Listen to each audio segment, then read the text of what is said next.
the NFL gods just aren't going to allow Aaron Rodgers to have a good defense this year. Apparently not. So, But what I'm saying is I've never seen a like who claps like that, dude? CR7, will he get to 1,000?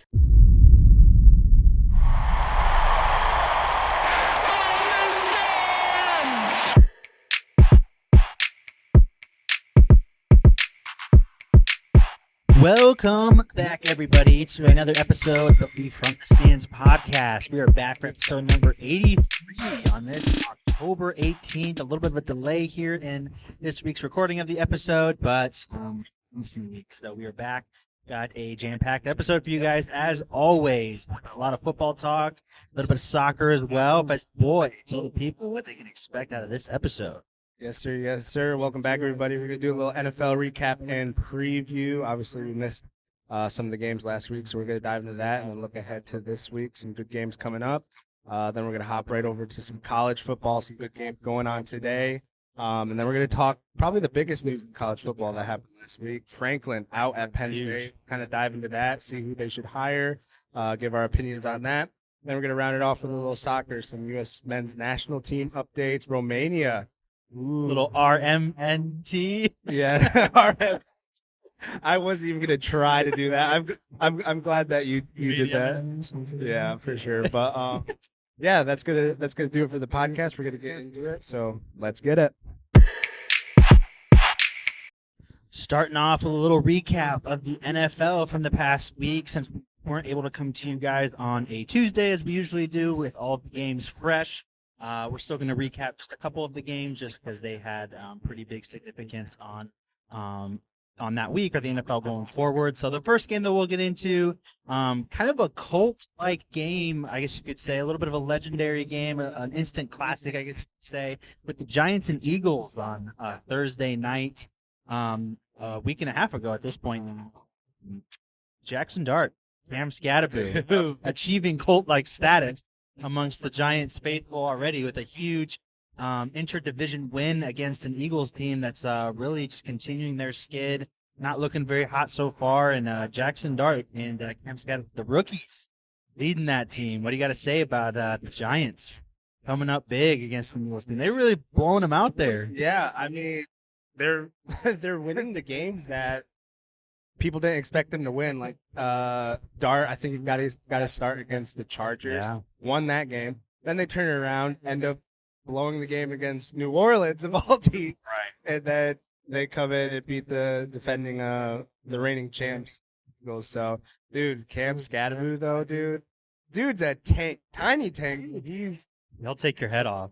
I mean, did you see the play where he was blocking for, I think it was Dart, had an option run, and he just totally took out that other dude? I was like, bro, this guy isn't handleable. But it's fun to watch, and I mean, I'm not a Giants fan, but that's got to be getting people pretty hyped for the season coming up. Yeah, definitely. I think it's given them renewed hope just because, after the first several games of the season, it looked like it was kind of going to be the same old Giants with Russell Wilson at quarterback and just not being able to really do much there, and then losing Malik Neighbors to injury.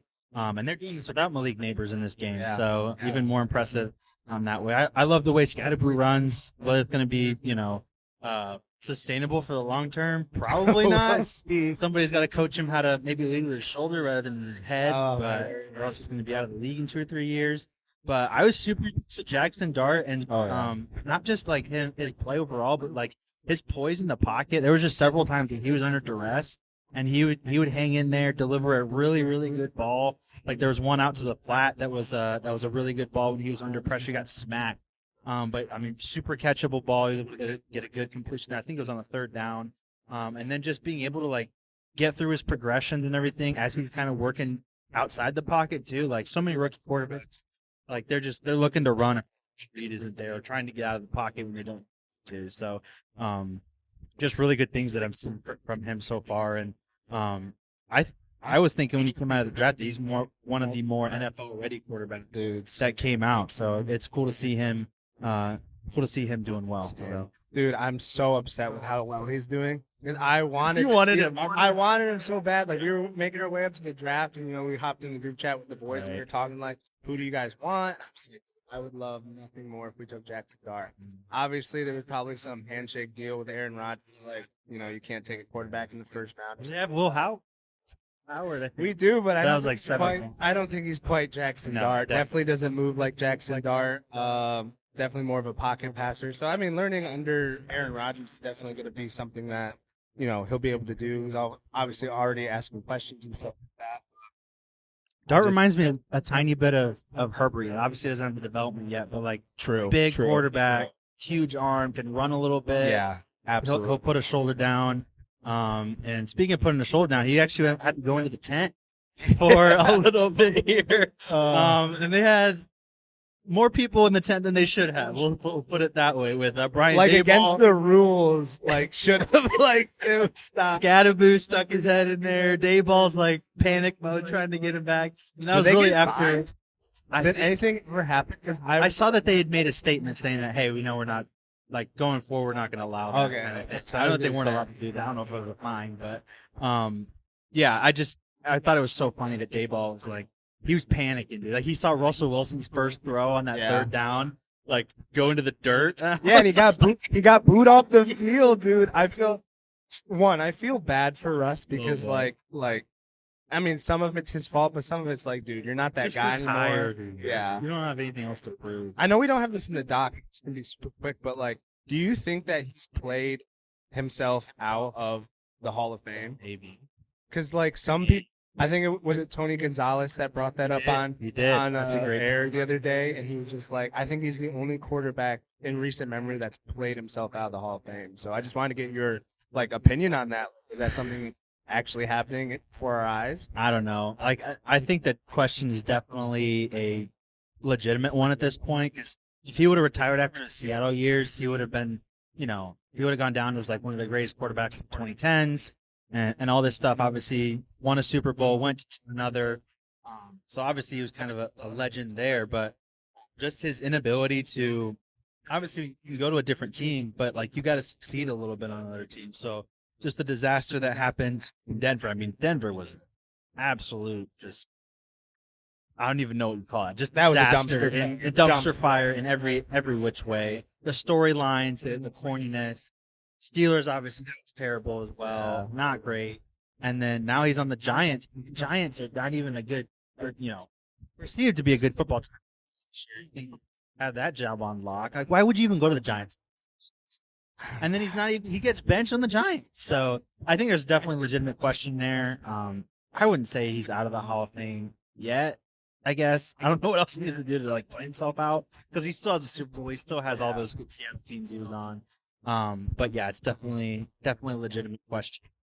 Not a great look for him on the way out. But I mean, he's making Dayball look good because like everyone was like the hot seat was like turning up in those first like 3 games that they were like they were losing, and then it was just like, okay, you throw Jackson Dart in a rookie quarterback. Granted, he's probably at this point in his career a better quarterback than Russell Wilson, but it's just like, okay, it wasn't Dayball's fault. It was Russell Wilson, so it definitely helps Dayball out a lot. Yeah, it's interesting too because I don't know even what the Giants were doing at the beginning of the year signing. Well, you're going to take Dart first round, and you still have Jameis Winston. I would just play Jameis Winston for a couple games and throw Dart out there. But now they got to deal with the Russell Wilson at all. And it's interesting you bring up Dayball. I think it's super funny.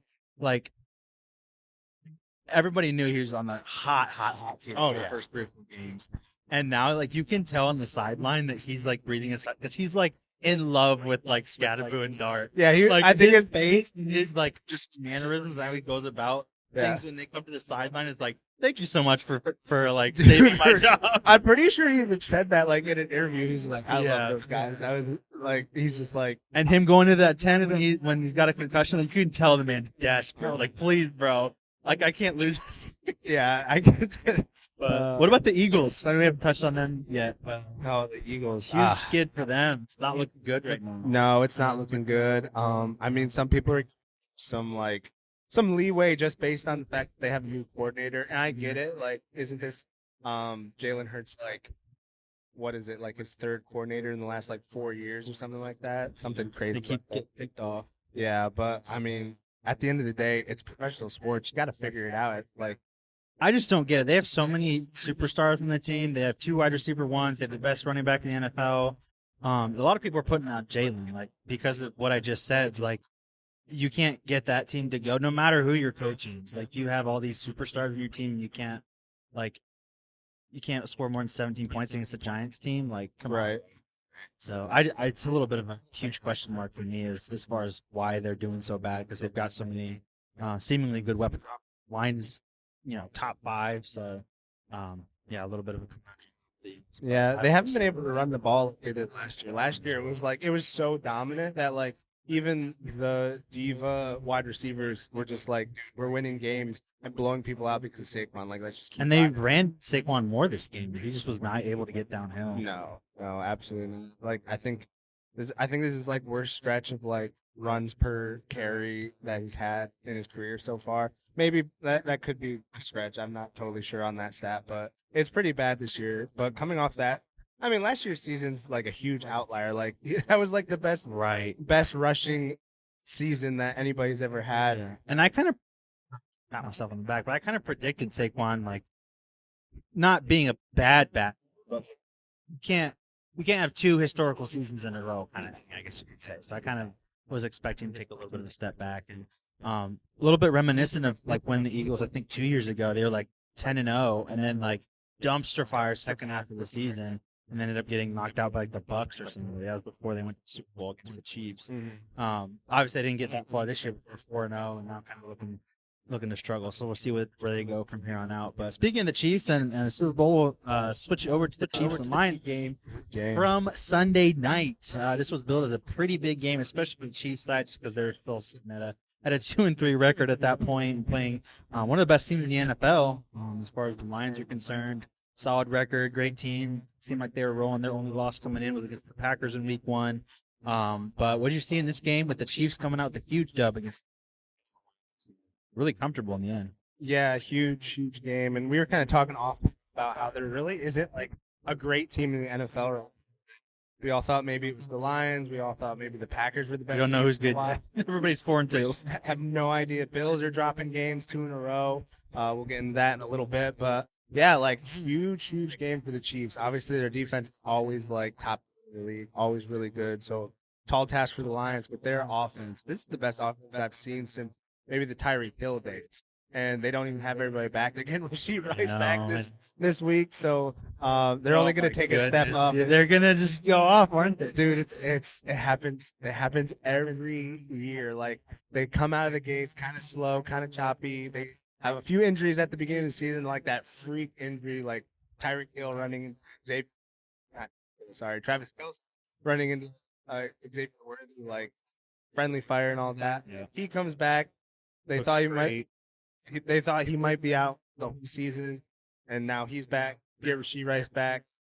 Their line's better than last year, protecting Mahomes. So like it's definitely going to be one of those moments when we look back and like this is when they took off big. Like the score line against the Lions looked close, but if you watch the game at all, it was Chiefs kind of like all the way. Yeah, for the most part. Yeah, definitely. Chiefs are just their offense is clicking right now for sure. I mean, like you said, they're getting Rasheed Rice back next week, top 10 receiver in the NFL probably. So it's scary hours right now for everybody that that hates the Chiefs, unfortunately. And Mahomes, like Mahomes, we're always gonna what he is, but he's taking care of the ball really well. He's running for touchdowns, throwing for touchdowns, spreading the ball around to everybody. I mean, Juju Smith-Schuster ball. Hollywood Brown had 2 touchdowns in a day.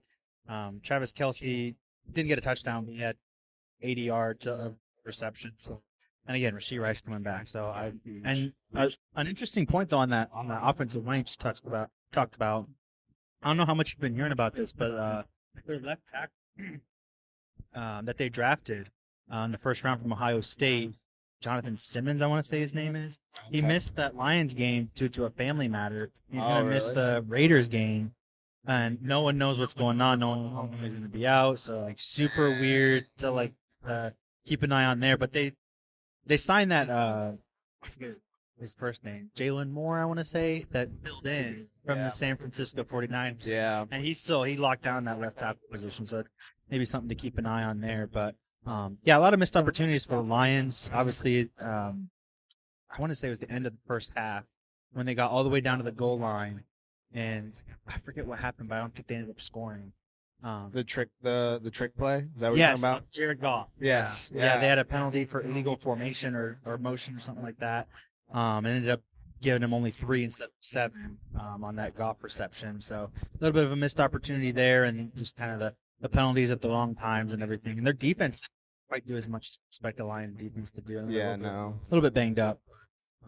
Yeah, watch out for Kansas City. This is why we don't get Kansas City, dude. No. When they look down and out, they win against one of the best teams in the league, and they look like they could rattle off several in a row here. So, Right. What do you got to say about that fight, though, at the end of the game? Brian Branch just sucker punched Juju there. I mean, he knew that he was in the wrong. Like, you can't do that to another grown man, even though they're egging it on. Like, I know Mahomes was kind of giving it to him during the game. He flexed on him after a touchdown run and stuff like that. But obviously, it's always frustrating, especially when you're playing a team like the Chiefs. It's like consistently always win or always good. Like, That's what the Get Up guys were saying. It's like yeah, it just compounds it. Yeah, that just makes it so much. He said that he was in the wrong. Coach apologized. Yeah, I love how MCDC handled that. Like, love Brian Branch, but he was in the wrong. Apologize to the Chiefs guy. Yeah. I loved him. I wish he was a Cowboy coach. Hope for sure, but yeah, that was quite the way to end the game. I honestly probably would have done the same thing in his position. Just punched. Yeah, he got suspended for 1 game, so he'll be out this. Stallone just sucker punching people. Dude, there have been times I wanted to. I'm gonna be completely honest. For what? To the Chiefs? No, not in the Oh. Chiefs, but like you're playing a game, and you're just like, dude, Nah. I can't sit you right now. Like, A lot of self-control. do one more thing, man, and it's over the edge. And it's always when you're losing. When It's you're always up, when you're you're just whatever. Yeah, like you're the annoying one when you're winning, but when you're losing, Exactly. it's like I'm this close to red card. I'm out. I'm gone. There's been times in my career I'm just like, I'm gonna hurt someone, whether here or later. I'm gonna hurt someone. It's fine. I never actually have. I've never gotten a couple yellows, no red cards. You've had a couple reds. All right. Speaking of losing, Bills losing to the Falcons on Monday night. I don't know what's going on with all these double headers on the Monday night. I'm kind of over it, but Yeah. they have another one coming up this week too. So not a fan of that, but Really? yeah, 2 games on Monday night. I don't know why, but it's just it takes away from the prime timiness of Monday night. It does. Because Like you can't sit there and watch one game. Like it's Yeah. like, and they overlap. They too. overlap. It's like halftime. The other game starts, so then like you're trying to watch like beginning of the second game, but then the first game is like in the third and fourth quarter. So if that game's close, you're like back and forth. What do we do? And they got like a B-level announcing crew out there and stuff. So it's super annoying. But Bills go down against the Falcons on Monday nights. I think the Falcons were ahead from the beginning here. We were look back. Bills defense, I think, there's some serious question. Not looking great. Josh Allen not being able to put up quite as many points as Bills are used to scoring, and what they're really requiring to stay in some of these games and really be able to come back at the end. I always kind of expecting same with the Patriots. I was like, Bills are going to fourth quarter. It's not quite the inevitableness of like a Chiefs or somebody like that. It's like you have Josh Allen, you're always going to have a chance, if you're within 10 points, say. But ultimately, he wasn't able to do much in the fourth quarter. Their defense wasn't able to stop the Falcons when they needed to. No.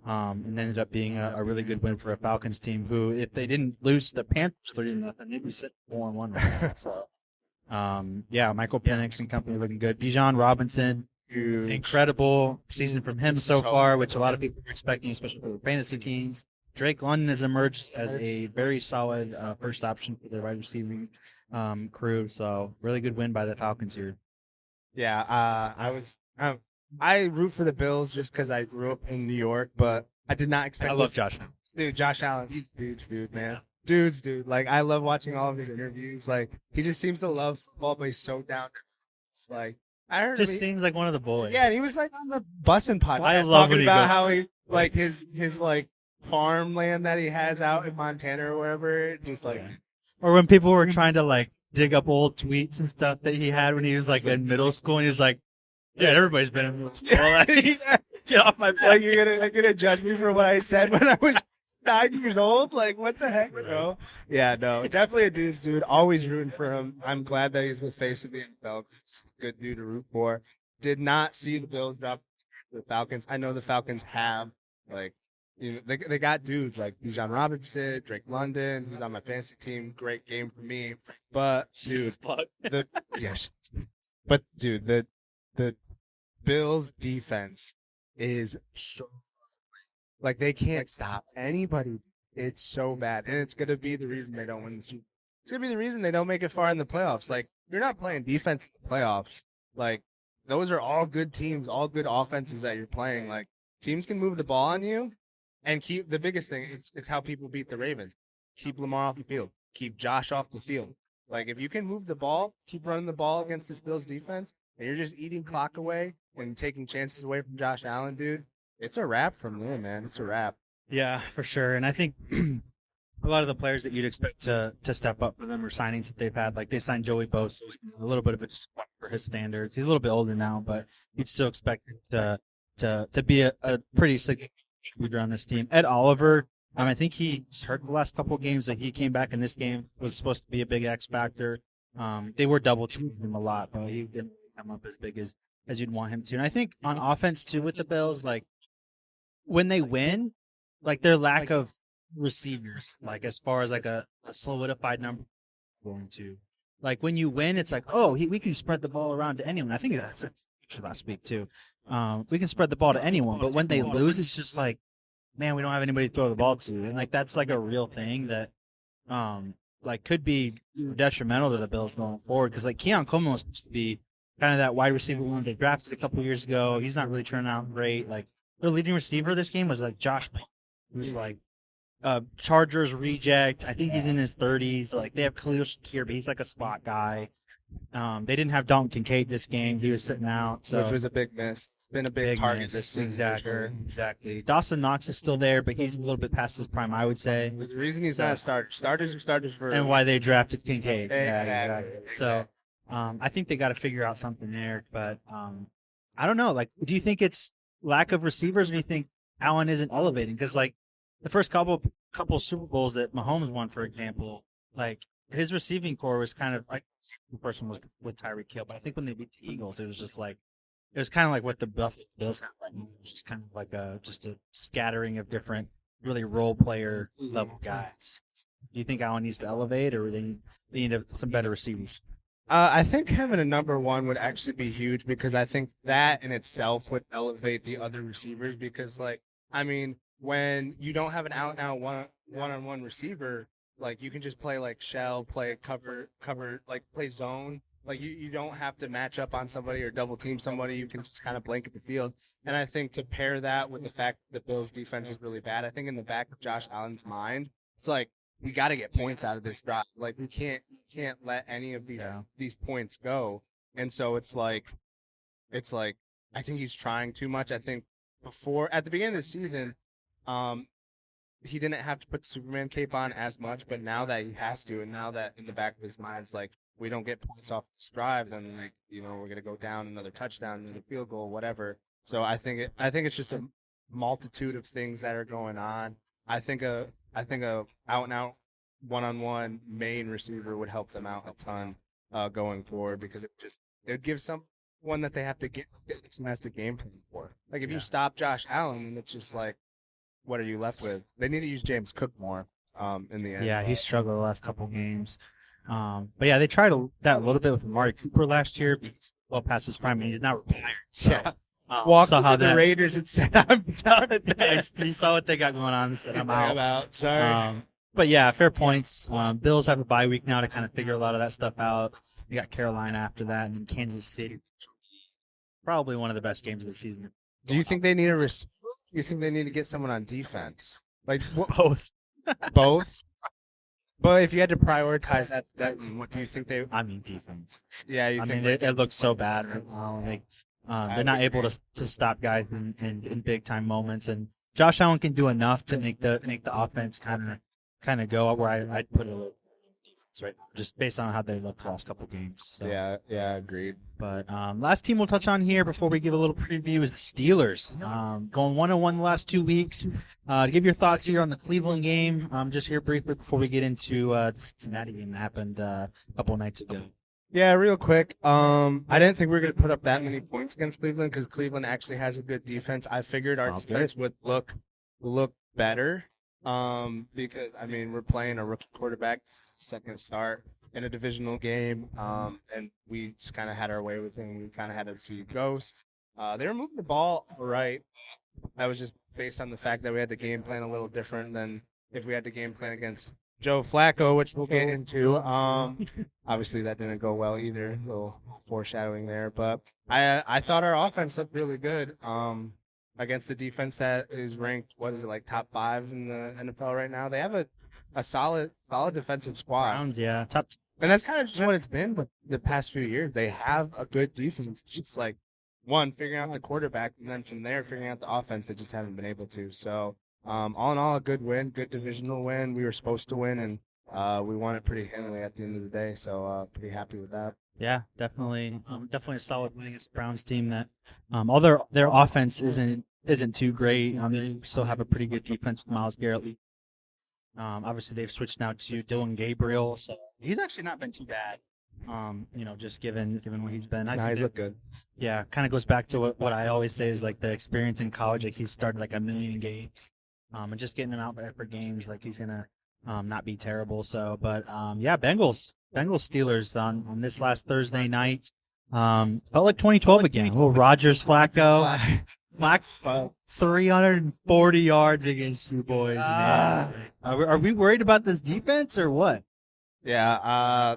No, this defense is not looking good. It's TJ Watt kind of been minimized. He has been minimized. I mean, our stats have been inflated because if you look at the quarterbacks, I don't have let's see here. I'm going to look at the quarterbacks because it's actually kind of laughable to look at. Well, not just that, but like Flacco basically threw to Chase like almost every single time. Like, at what point are the Steelers like, all right, we're at least just going to take away Chase, put 3 guys on him. I don't care. Like, make someone else make a play. Obviously, they have T. Higgins. Right. But, like, goodness gracious, bro. Like, it's just the whole game, you know where he's going. It's still not able to stop him. Yeah. Yeah, I just pulled up their schedule. I mean, so we beat Justin Fields. Obviously, we were supposed to. Close game, though. Needed a field goal, I think, in that game to beat them. Beginning of the season, obviously, you go, all right, first game of the season, working out the kinks, whatever. And we lose to the Seahawks, who end up actually being a decent team. So then we beat the Patriots, but this was kind of before the Patriots were like figuring things out. Drake May was still kind of taking steps. Game was closer than people thought. Anyway, I mean, 21-14, like by a touchdown. I think we had a pick late in the game to kind of see the game as well. Yeah. Then we play Carson Wentz and the Vikings, Dylan Gabriel and the Browns, and now we play the freaking Bengals and Joe Flacco. I thought if there's any game, like the Steelers aren't really geared to blow teams out, but if there was a team that you guys were going to blow out, I thought it was going to be the Bengals. Because their defense is so bad. Like, so bad. It's kind of the thing that the Cowboys are dealing with. Like, you guys put up 31 points, but their defense allowed more than 32 as well. So. But that's the thing. Like, our defense is supposed to be the best part of our team. Like, and we also spent so much money on defense, too. We brought in Ramsey. Who else did we bring in? We brought in decent names. We brought in a lineman. We spent so much money. I saw something this past week is like the NFL gods just aren't going to allow Aaron Rodgers to have a good defense. Apparently not. So it's so frustrating because I was right there with you, and we both even started Aaron Rodgers' game. He still popped off against this horrible defense. Start off with a couple INTs, but yeah. Maybe we should have grabbed Joe Flacco right? waivers as well, dude. And he was saying that he didn't even know like half the calls that were coming in. Now could you? Yeah, I mean, he started against Green Bay like 2 days after he got traded, and then had a little bit of more time. But like, dude, you're coming into offense like midweek. But no other quarterback. Like, if this was a younger quarterback that you tried to do that with, no way. It had to be flat. It had to be one of those old heads that know how to learn playbooks fast. Yeah, and the icing on the cake is getting him from an in-division rival to the Cleveland Browns. How do we feel about that? crazy. I saw people. There's this radio host in Cleveland who was going viral this past week, calling for the GM's job because he traded Flacco in division and went off for 350. I mean, this has to be fireable, like especially after everything going on in Cleveland, like everything, like you obviously haven't been doing a good enough job there with how bad they've. Yeah, it's definitely a game that you'd want to get as a Steelers fan, just because the Bengals seemingly dead. Joe Burrow out, not coming into the game very very good, and this, like we were talking off pod, this was a great opportunity to really get a stranglehold of that division. Instead of 4-2, you'd be sitting at 5-1. With the Ravens several games behind, Bengals basically dead at that point, and then the only other team you'd have to worry about is the Browns.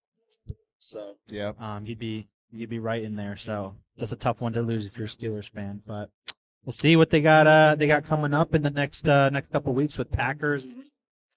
Colts after that. So had to have that one. But our defense can just start showing up. We're actually a decent team. Like our offense is looking like it's better than we've had in the last, I would say, 3 years. Maybe not quite. Oh yeah, it's definitely looking good. Just need to get that page. And whatever you think about Rodgers, he's the best quarterback we've had since big, for sure.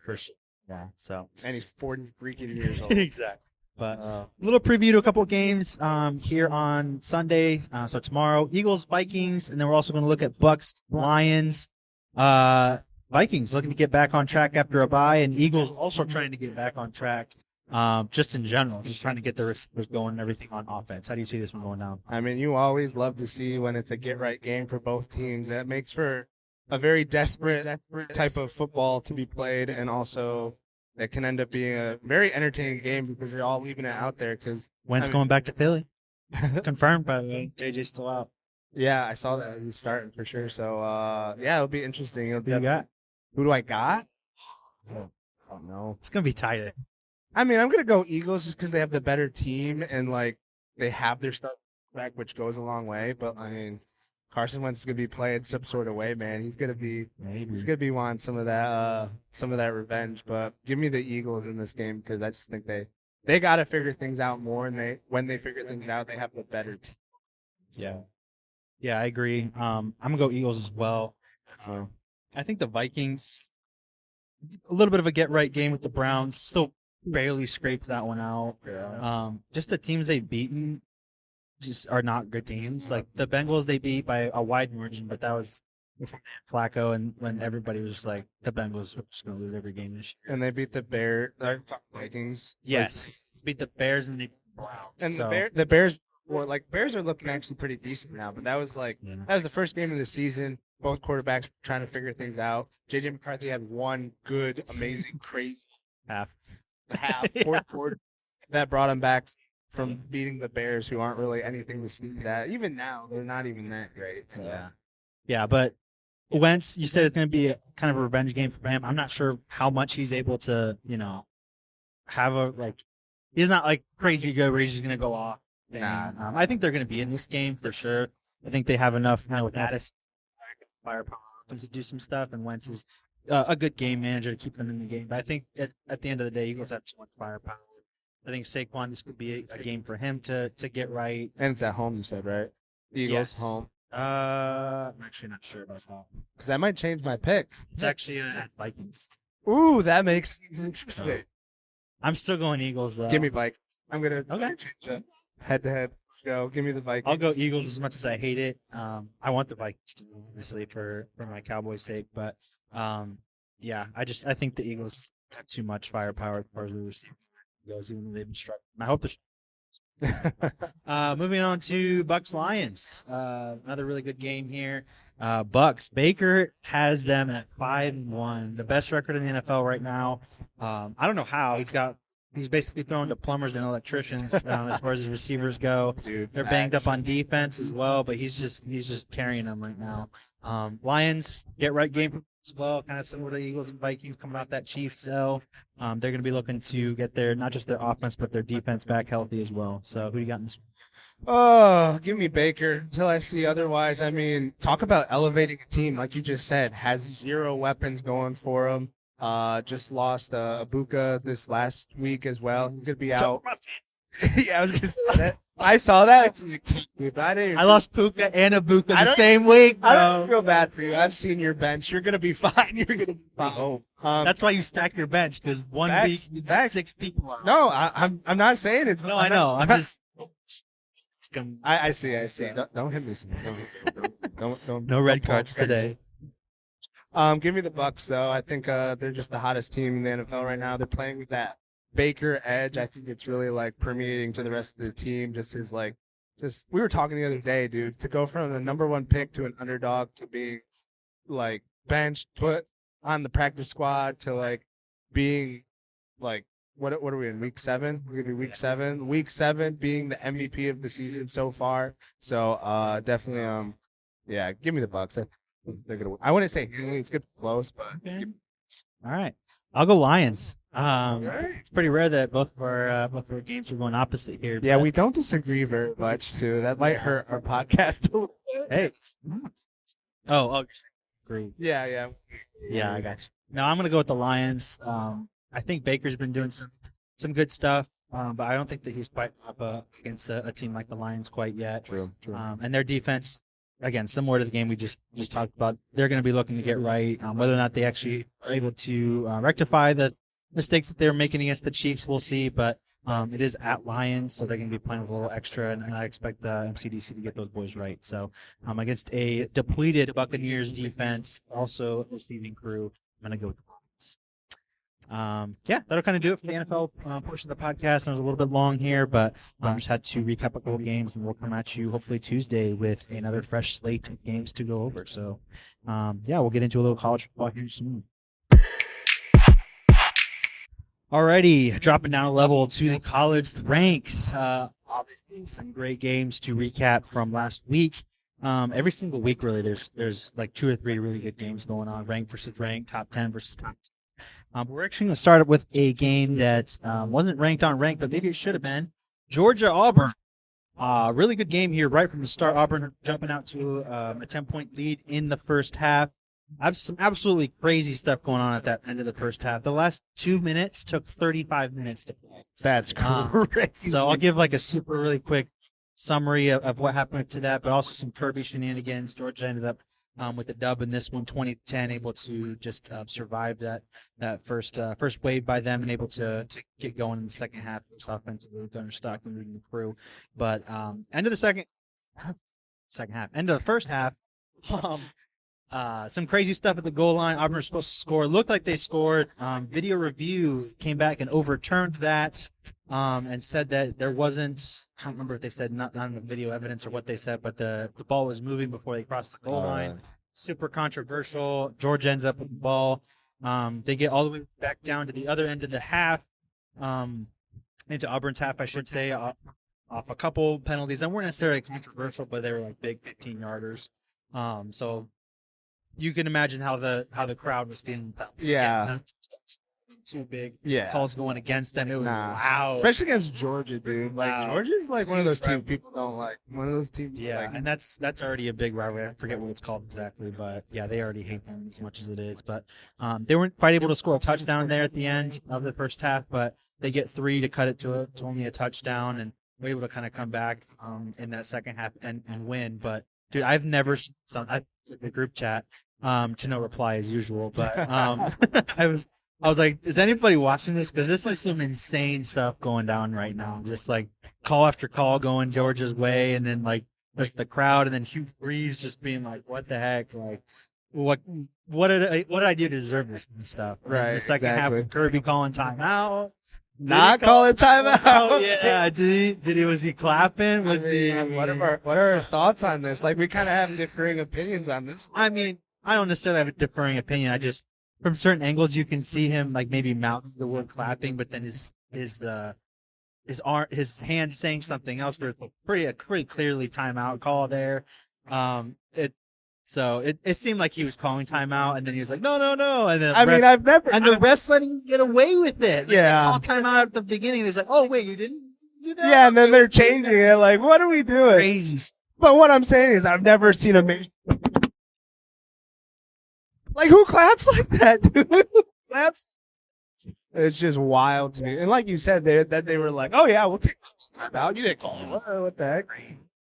Yeah, it was what. So dude, if I was an Auburn fan, my goodness, I would be livid. And they were. So, but Georgia ultimately, I mean, it is. Auburn didn't do anything in the second half, so they kind of brought it on themselves, letting Georgia back in, and they were able to kind of cruise from there. But Gunnar Stock looking pretty good. Tough first half, but I just like him. He's a dog. Like say your boy, yeah, he's hopping off. I like him a lot. We'll see if they're able to beat Ole Miss this coming weekend. But just a crazy game back and forth. Saw the calls and stuff. Thought I'd mention that, but we won't talk too much about that. But if you have a few minutes, just like. I don't even know if it's on YouTube. Like the last 2 minutes, just all the stuff that went down. Yeah, if you can go find that, go find that. But moving on to OU Texas, little Red River rivalry here. OU coming in to the game ranked number 6. Texas unranked after being ranked number 2 at the beginning of the year after a couple tough losses to Ohio State and Florida. Arch. Getting the boys back in it. Arch looking more and more like the quarterback that we were supposed to be seeing from the beginning of the year. Rough start, obviously, at the beginning of the year, but he looked like an Arch man that can maybe take him to new heights coming into this game. OU can't take advantage of Mateer being back either. 17 days after hand surgery, he's back in there trying to throw the pill around, threw the pill to 3 different Texas on the game. So 3 interceptions, not a great look for him coming back, as when he went down, he was one of the Heisman favorites. But Texas able to kind of run away with this one at the end. Yeah, I thought it was kind of wild that Mateer came back like so soon. Obviously, I know it's the Red River rivalry. That's so hard to say really fast. It used to be the Red River. Yeah, that's easy to say. Maybe we should switch it back to that. But no, obviously, huge rival. Wow, Rivalry. Big game, and obviously he wanted to come back for that, but obviously couldn't get it done. They didn't even score a touchdown, right? I was seeing like did they score a touchdown? No. I think there was like some stat like OU hasn't scored a touchdown in Texas like long time or something like that. Yeah, something like that. Huh. Maybe I was just seeing some Texas fan just like mouthing off on Twitter that, but maybe it was just like a LeBron stat, William leads. Maybe In the fourth quarter, when it's 23-6, they scored a touchdown. Maybe, I don't know.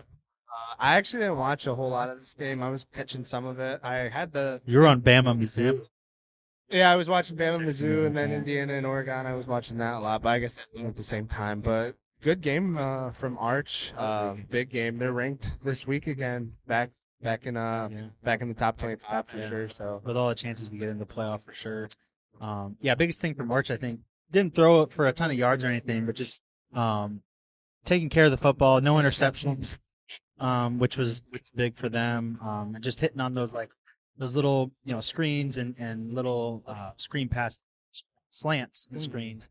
And just being able to keep it out of the opponent's hand, I think, helped them a lot. Being able to rely a little bit more on the run game. Their running back Wiseman went for almost 100 yards, so he was having a really good day. Really good stuff from the Longhorns that they're able to beat this Sooners team, who I think is still pretty good. They're up on South Carolina right now. I think they have a good chance to beat them as well. Really, any team in that season does, but we'll see where the Longhorns are able to go from here, as they've got some good teams coming up on their schedule as well. So more proving for March, seeing if he's that guy. Yeah, definitely hasn't been the guy this season for sure. So last couple of games he's looked good. So yeah, he has looked good. He's looked better, I will say. I just got to keep that. Yeah, definitely not on Heisman. Like everyone was giving it to him at the beginning of this. Definitely, and we'll see where Mateer and OU go from here. Like I said, they're winning in South Carolina right now. I just love Mateer. Like, he's just kind of a dog as well. Kind of similar to Gunnar Stock. He'll run you over. Like, his post-game pressers are just everything you want to do from I was about to say franchise guy, but I guess you could say franchise guy for college now as well. But just a big fan of him. I hope he gets back, is able to lead that Sooners squad. But yeah, I don't know if you had anything else to kind of add to that. No, I think that Okay. enough said. Wasn't Mateer's throwing hand that he had surgery on? Was that- it was, okay. So he had his, I think it was a Wow. thumb. He's has like 3 screws in his thumb or something like that. Dude, He had it taped up. Super weird. But, yeah, that's weird. we'll move on to Indiana, Oregon. Good game. Great game. Great game. Obviously, Coach Cignetti going against Dan Laney and the boys. Number 3 versus number 6.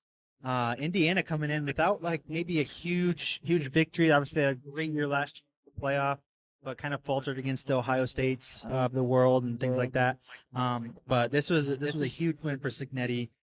Great fourth quarter. Cignetti now getting an $11 million a year contract. Yeah, that's huge. Obviously, that was a little bit off the news that Penn State had fired their coach, and also the fact that he's obviously doing really well for them now, which we'll get into Penn State in a little bit. But you said you were watching this game, pretty crazy fourth quarter. Yeah, that was a wild fourth quarter. 2 quarterbacks really playing super good. I think Indiana's defense was really in the game. They were able to get to the quarterback more than Oregon was able to. So, but yeah, it was just it was a fun game to watch. Like I didn't have a horse in the race. Always rooted for Dan Lanning. I really liked him as a coach. But it was just a fun game to watch. Do you think he's on drugs? He's on drugs. I saw. What was the game? It wasn't Indiana. It was the one Penn before State. that. It was Penn State, wasn't it? Yeah, dude. He was he was wired. I think I don't know who I texted. It might have been Peters. I was like, this dude is on Adderall. He is wired. But yeah, no, it was a fun game to watch. I'm blanking on some of the plays that happened, but really back and forth. Still kind of the fourth quarter. Indiana kind of started taking over there. Well, that's where I kind of started watching because, IU was up for really most of the game. Yeah. And then they were up going into the fourth quarter. Then they threw an interception. Later, actually, both teams threw an interception in the quarter. But once Oregon intercepted it, like halfway through, I was like, okay, they're gonna kind of just go down and beat them. But Indiana's defense came up really big. I was really impressed with them. I think Oregon actually. Oh, they threw an interception. Yeah. But yeah, just big props to them. I really like the quarterback Mendoza. Mm-hmm. He's proved that he can really lead a team, and obviously this one here against the Ducks is big for Cignetti. It's big for Mendoza. It's big for Indiana. Indiana had not won against a top 5 team in their entire history. Really? That's insane. Talk about a lot of teams. Oh, this is the first time since. Well, this never happened. So they've obviously been a program that's just been down for their entire history. So, yeah, huge. And I was rooting for them. I like. Oh, you're a Cignetti guy, huh? Yeah, just like this. What he's saying in the press conferences when he came into Indiana, like I respect so much that he came into Indiana and he was like, before he'd even done anything, he's like, dude, I win. Look what I've done here. To go to Indiana, a team that's never even been relevant in 100 years of history, and say, I'm going to win here, like that takes a lot. That takes a lot of confidence in yourself and the recruits you're going to get and everything. So I respect that a ton. The fact that he's done it at a place like Indiana, going to the playoff as a first year, like we thought Indiana would be good. So I love that for him. Love that he got his extension. Hope Indiana's good for a while. So they're going to be. Yeah. But one of the reasons, like I said, that he got his big-time extension was because James Franklin is out at Penn State after 12 years of winning against teams that you should be and then losing to teams that are really good. He's gone after 12 years, said. So obviously it's kind of sent ripples around the world of college football. He lost to obviously lost to Oregon. People will probably excuse him for that. And then he lost to a winless UCLA team. Really no excuse for that. And then he lost as a 20-point favorite to Western by 1 point at home. So they said that's an excusable. Get out. So he's gone. He's out. Yeah. I didn't think this was like super surprising because like right after the Oregon loss, we were kind of talking like not quite on the hot seat, but you got to start asking them questions. Then they blow that game every year. Yeah, like we do every year. But then they blow that game to UCLA, who hadn't won a game up to that point, who hadn't held a lead up to that point. Literally one of the worst teams in all of college football. and they end up losing that. And then that's when it really, like, the questions really turned into, like, being on the hot seat. Like, is this really the guy we need? He's taking us this far. We need someone else to take us even further. And then obviously in my opinion, I think they wouldn't have pulled the trigger this season. But then once they saw that Drew Aller went out, I was like, all right, that's the sign to punt on the season. Get a guy in, because the thing, especially in this day and age with portal and NIL, you got to bring a guy in and try to start thinking of, like, keeping the recruits that are coming in next season, keeping the guys that are currently there, because they have a good roster on paper. And with Drew Aller out, and I did we Season number 1. they were preseason. Were they preseason? I thought it was Ohio State. Was it Penn State? Is it more Penn State and Texas 1 and 2, and then they went to unranked? I can't remember. I think it might have been Ohio State. They were top 3. Yeah, definitely top 3 in the nation. Like, now they fire their head coach who's been there 12 years, and just can't get it done against the big. That's the biggest thing, is he's gotten them to this point where they're, like, ranked top 10 every season. Have really, really good recruits, really, really good, like a really, really good squad, really, really good players. Just can't get over the hump. Need help with having the playoff expanded to 12 teams sometimes to get in. Because did they make it into, like, the 14 playoff at all the past few years? I can't remember. 14. I don't think so. Maybe one time. Not that I can remember though. I think they might have just missed out. Again, that's kind of a result of not being able to win the Big Ten, things like that. Because the last time he's won the Big Ten was 16. Yeah. So it's been almost 10 years at this point. But yeah, kind of what you were saying. What I'll say is, like, so Saban was on game day this morning. They actually had Franklin on, which is kind of crazy. Yeah. But he was on his, like, I think it's a little bit disrespectful from Penn State people to be like, hey, we put together 12 years of winning ball. Like, before he was there, Penn State had kind of gone through a little bit of a rough patch. Yeah. Obviously, after what had happened there. But, see, obviously, got them back to relevancy. He's in, like, the Sugar Bowls and the Fiesta Bowls and Cotton Bowls and things like that. But not being able to ultimately win the big games and get to win the Big Ten consistently, I think that's what ultimately got him fired. Like, Penn State wants to get back to where, back when they were competing and winning those games. It's great that he's gotten them there, but the question is, like, can he get us to that next level to where we win some of those games?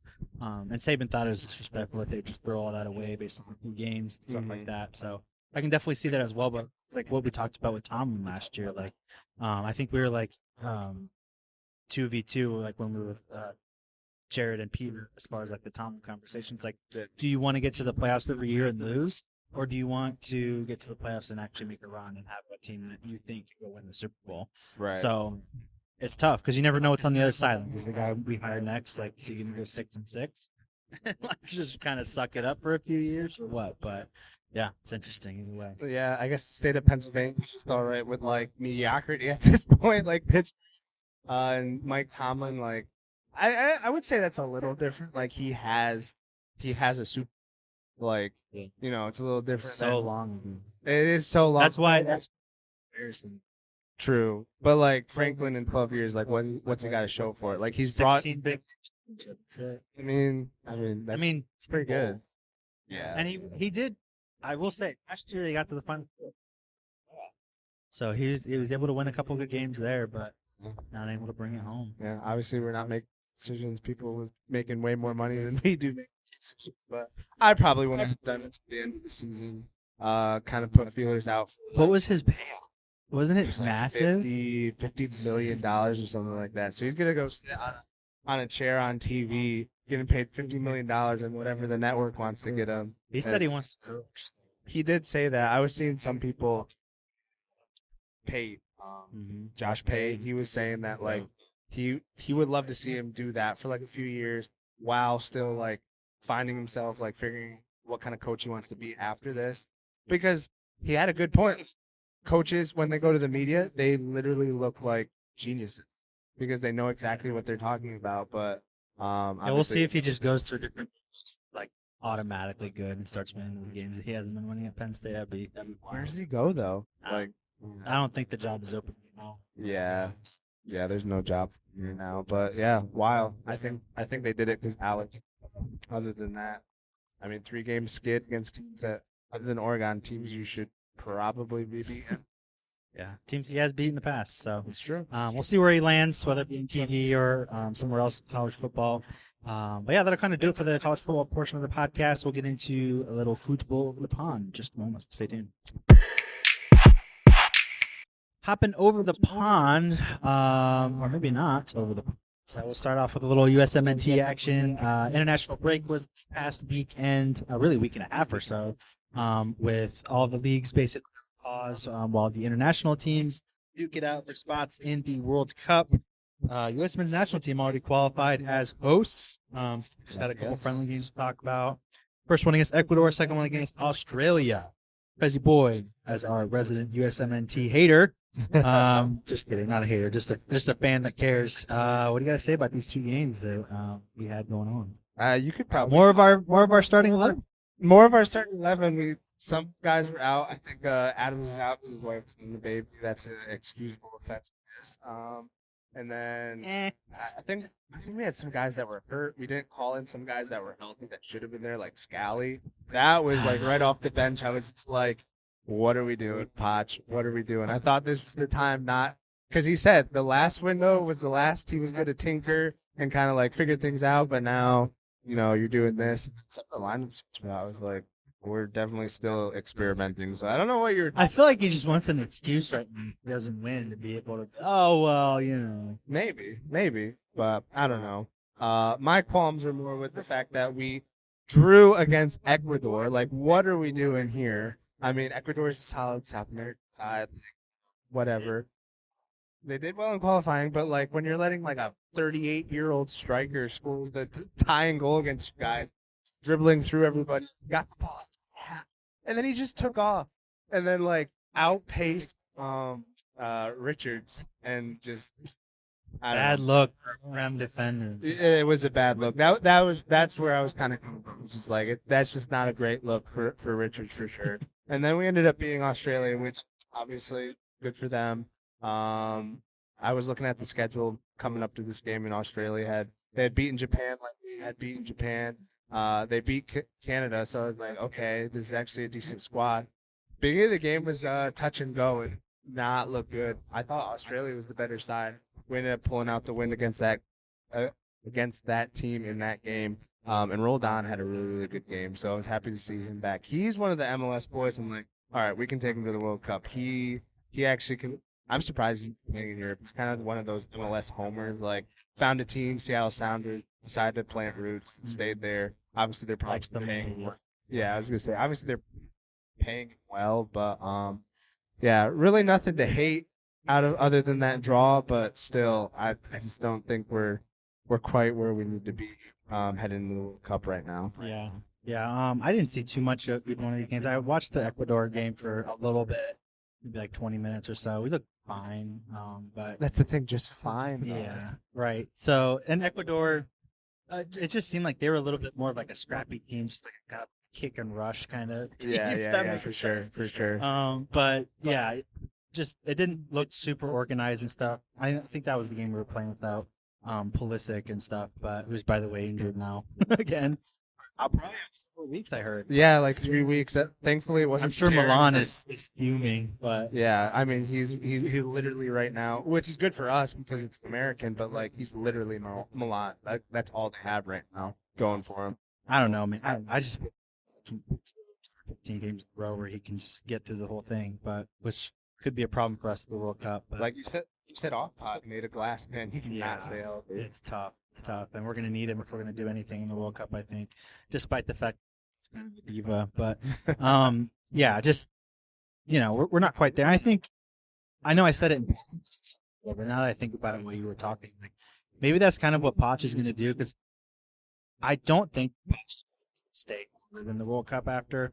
Like, just kind of views it as like a 2-year game and he's gonna go coach in Europe or do something else.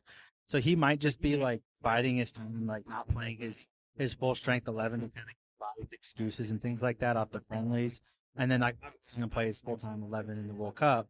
And whatever happens. But he got to the World Cup, then he's able to play his full squad because anyway. So Right. I don't know if that's legitimate or not. It's just kind of a theory I'm putting out there. But no matter what it is, like we got to start pulling up all our full strength guys and see what we actually have. Because I think there's 2 more windows and then the World Cup, right? Something like that. Yeah. So it's coming down to it for sure. Got some good games coming up in March right before the summer. Portugal in that window. Yeah, which we're trying to go to. So Yeah. Maybe a pot. Infantino saving some ticks, my guy. If you're listening to this, FIFA, we'd like to come. Some media Some passes. press pass. Yeah, Talk- dude. That imagine Ronaldo. I don't even talk to you. You're just that, or just like Acknowledge. Just Yeah, just be like, yeah. Dude. Speaking of Portugal, though, CR7 top scorer in all of World Cup qualifying with I believe 40 goals now. So just another goal scoring record by Ronaldo, and the boys over in Portugal will he get to 1,000? Boy, he's at 948 right now. that's a tall tap. But if anyone's gonna do it, and he'll probably, he'll play in second, like Scandinavia or something like that. I mean, he's bagging week in week out in Saudi now, so that's true. I think he's definitely still balling. I think the best move for him was actually to go to Saudi, like in hindsight, like if he wanted to get to 1,000. if he wanted to get to 1,000 and have like some credibility to it, because like we've seen what Messi's been doing in the MLS, and we're just like, dude, it's the MLS. Like, but in Saudi against some, like, not even ex-players, like they're pulling some guys before they're really washed and moving them to Saudi. So like to Paul. Oh, for Saudi. Yes. Yeah. Oh yeah. Like the competition he's playing is still pretty steep. So Yeah, there's some mid-20s. I'm gonna say he does there. I just think with his mentality, again, I'm a Messi guy, but I can appreciate someone with like the go get it ness, I guess you could say, and I think he can. Yeah, I think at this point he's gonna play no matter what. I think Facts. he gets it 2 years anyway. I mean, Yeah. if you, I don't really track Saudi like doing, but every now and then I'll go on just to see how he's doing. He's back 1 or 2 goals a game just at that point. At this point over there, so I think that he'll get to it. Even for Portugal, they're playing enough qualities. Like they're playing like Ireland, they played Hungary and stuff, and he's still scoring goals for them. Like he has great service now for Portugal. Finally, I also saw that he is still their penalty taker that way as well. So we'll see if he's able to get to that. But I think he does it. No matter if it's before the World Cup or after. Before the World Cup, it's 50 goals, but I think we'll stay another year. Yeah. We'll see. But moving on to my team, my Romanians. Thought we were going to be out of the World Cup, even with the expanded. We got a tough group. We got Bosnia and Austria above us right now. So, yeah, it was going to be tough. We're 6 points behind the second place Bosnian squad with a game in hand. Didn't look great. We had Austria, which is the number 1 ranked team in the group, and then we'll have Bosnia and San Marino. Bosnia and San Marino will be in November. But everybody was kind of calculating like a tie or maybe like a 1-0 loss against Austria. And the boys were able to bag a 93-minute header winner to win against the number 1 ranked team, which gives us a huge leg up. Yeah, that's huge. If we win against Bosnia and then take care of San Marino, which is like, hey, can you beat like a high school level squad? We'll be in the World Cup. So I'm hugely optimistic about that. If we're able to beat Austria, we should be able to grind out something against Bosnia. Yeah, definitely. And even if we tie against Bosnia, if Austria beat Bosnia in their last game, and we beat San Marino, we're in. Yeah, lot of hype over here, a lot of excitement. If Romania gets to a World Cup in America, I am going to be to at least one. Oh, absolutely. At least one. Absolutely. So I will be there for sure. We haven't been to one since '94, which was before I was born. I was like older generation. Gone to a couple Euros, several Euros since then, but no World Cups. So I'm getting very excited about qualification. So we'll see if we're able to take care of it in November. Yeah, just don't pull U.S. men's national team. Just beat Trinidad Tobago. You're in. The San Marino, if we lost to them or tied against them, it would be a trick. And it wasn't even beat them. It was like, you have just draw them. Just draw this island team out in the middle of nowhere. It's like we couldn't even do that. So just don't do that. Obviously, I have more hopes for you guys than what what we ended up doing in 2018. But Hoping we do have a reputation of just not beating teams that we should beat, at least recently. So Yeah. I'm hoping we change that. Yeah. that's good stuff. I'm kind of adopted into this Romanian fandom. I don't keep up with Forced them. into I don't keep up with them, but I definitely listen to updates and definitely root.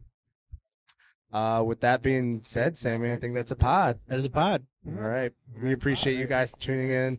Like we said, kind of coming at you late this week. Just kind of throwing a pod in there to make sure we get one out because I don't think we've missed one this year other than like 2 or 3 weeks. So doing all right. Good consistency this year for sure.